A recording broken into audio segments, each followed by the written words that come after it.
guys, congratulations, you got the better cousin. So I'm going to spend the next couple minutes talking a little bit about my own upbringing, how I think it's important to where we are now, a little bit more about Shark Tank, our franchise system, and company culture. So I grew up in Maine with my mother only. I'm from a single parent family. My parents weren't married. I met my father when I was probably 4 or 5, and didn't have much of a relationship with him. I grew up really, really close with just my mother, no siblings. In our first home in Maine, we had a house, which was a rental. We didn't have heat in the house for the first 8 years, I think. Growing up in Maine, you can imagine how cold that was. We would open the oven and we'd have space heaters.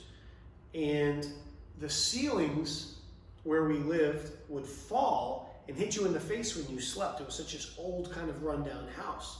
So my mom got the brilliant idea of getting some parachutes, colorful rainbow parachutes, and hanging them from the ceiling. So the ceiling would fall and stay in there. So when my friends came over to the house, my mom was an old hippie anyway. She named me Sabin Zen Morley Lomac. Anyway, and so my friends would see these parachutes everywhere. They'd be like, wow, that's really cool, man. Until it was, wintertime, and they would never come over because it was freezing. Long story short is, we grew up really, really humble. And I remember when I was around 11 or 12, something or other, my grandfather, my mom's father, who I was very close with, he was a Marine for 30 years. My grandfather's told me, you're the man of the house, it's time to act like the man of the house. I was like, geez, okay. It's like, if you want something in life, you gotta go get it yourself. And like me, my grandfather grew up with not a lot, and he worked his butt off his whole life. So I got my first job. My first job was at the Clam Bake, which was a place, a couple blocks from my house. We lived in a little tiny town in Scarborough, Maine, known for tourists in the summer, but that's about it. And I started working in kitchens. I was a dishwasher. And over the course of, the next 7, 8 years before I went to college, I probably had close to 50 jobs. I was not a great employee. I don't think a very good employee. But the jobs that I did like, the people that were really nice to me and kind, I worked my butt off for them. I did everything. I sold sodas on the beach.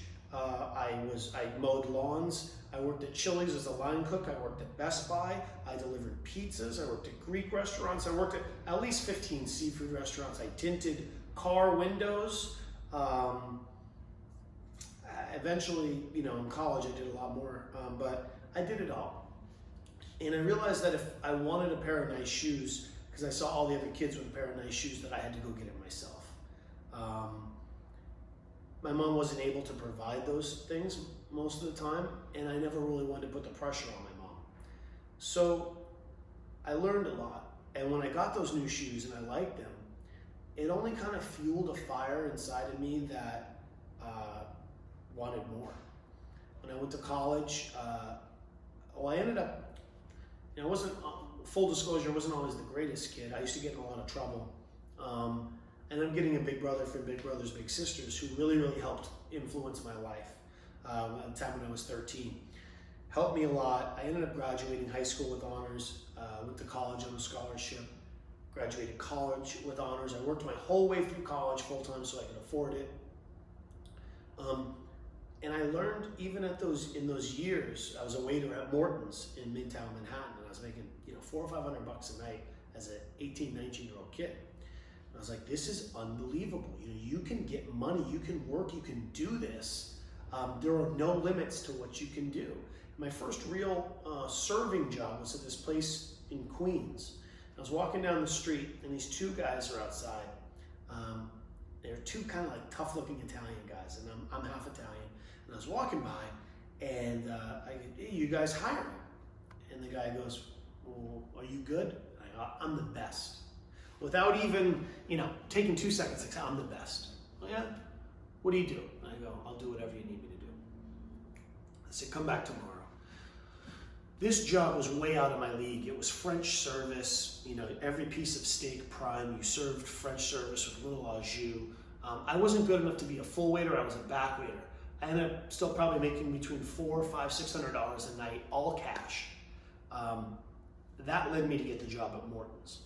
But what it taught me was that, again, not to be scared, to just go, work hard, and you'll figure it out.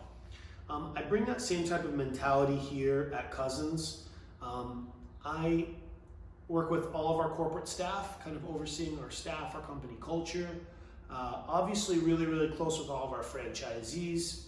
I head all of the PR and the social media for Cousins Maine Lobster and oversee that and see the messaging. So for me, it is incredibly important to always remind our team how hard we have to work. We always have to outwork everyone. We have to stay sharp. And now when I'm hiring people, I really don't hire people based on resumes. I really don't actually like resumes or read them or care much about them. I really care about the person, kind of what makes them tick. I really love the underdog.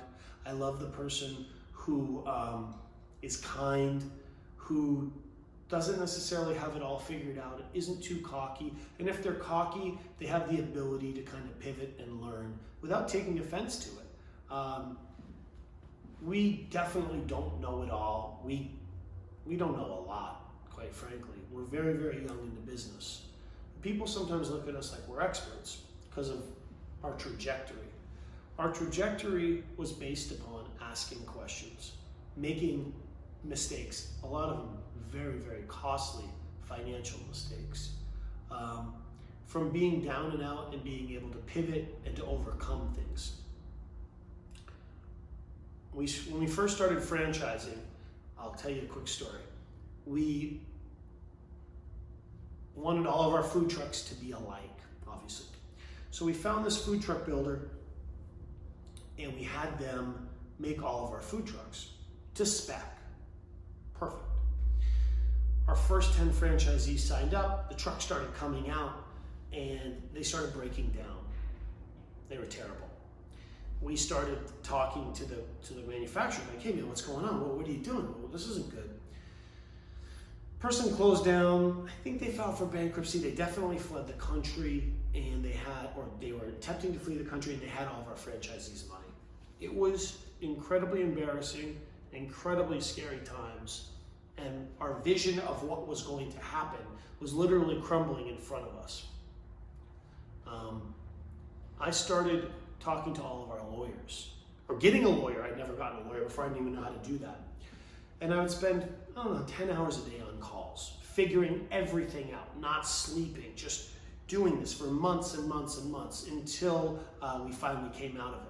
And when I talked to franchisees on the phone, who were about to start, I tell them, I don't really know the answer. I don't have everything figured out. I don't know exactly how this is going to work out. I was like, but I can guarantee you that money won't get in the way and that I'm going to make this work, and I would give people my word. People that didn't know me, by the way. And thankfully we did.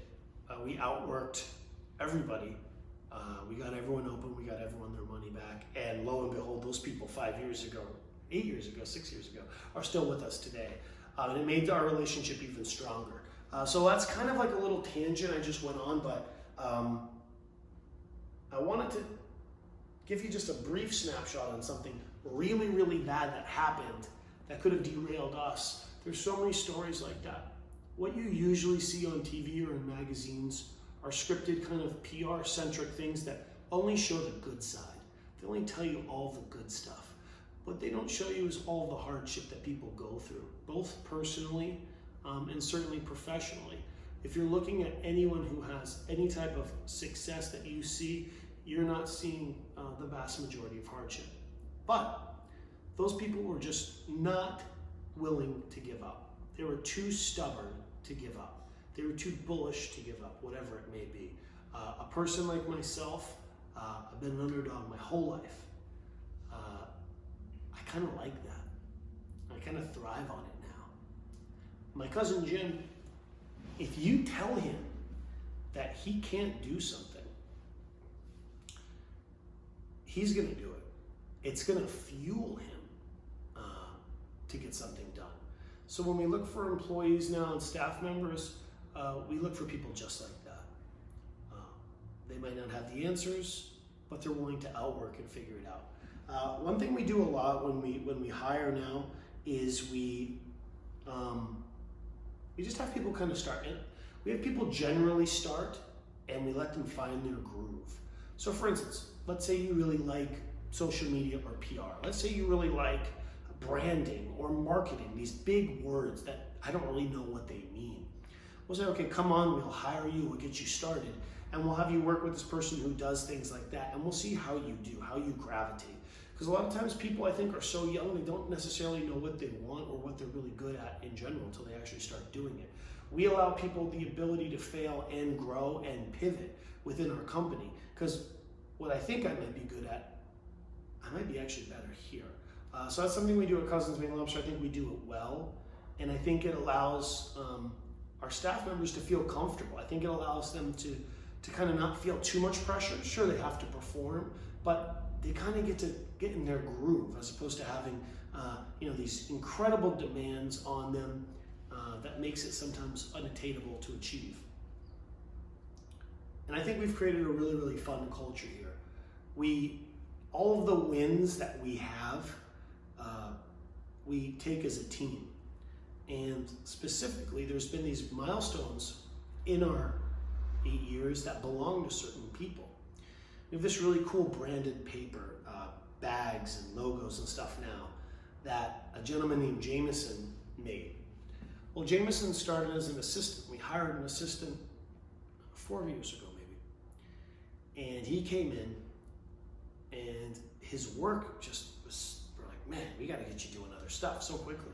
Well, now he's created this unbelievable branded paper. He's the one who helped design our mobile app, which now during COVID times has proven to be unbelievable. We have a contactless ordering system for our mobile app. He created all these things. You never know what